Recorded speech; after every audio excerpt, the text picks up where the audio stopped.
2017 നിർത്തി ഈ പരിപാടി MIT മ്യൂസിയം. പക്ഷെ ഇപ്പോഴും ആളുകളുടെ മനസ്സിന് ആ കഥാപാത്രം വിട്ടുപോയിട്ടില്ല.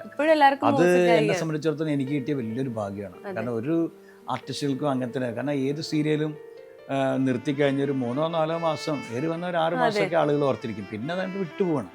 പക്ഷെ 8 വർഷം ഇപ്പോഴും ഞാൻ പുറത്തിറങ്ങി കഴിഞ്ഞാൽ 10 പേര് എന്നെ വിളിക്കുന്നുണ്ടായാലും 8 പേര് എന്നെ മൂസക്കായിന്ന് വിളിക്കും.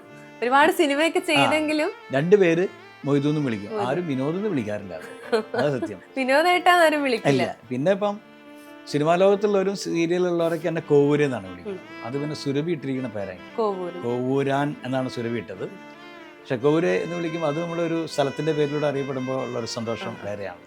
നമ്മുടെ നാട് കോവൂര് എന്ന് പറഞ്ഞ സ്ഥലം കോഴിക്കോട് ജില്ലയിലെ ചെറിയൊരു സ്ഥലമാണ്. പക്ഷെ ആ സ്ഥലം മുഴുവൻ പറയപ്പെടുന്നത് എൻ്റെ പേരിൽ നിന്ന് അറിയുമ്പോൾ ഒരു സന്തോഷം.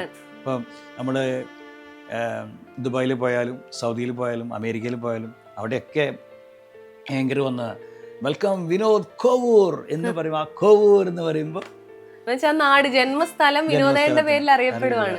അത് വലിയൊരു ഭാഗ്യം.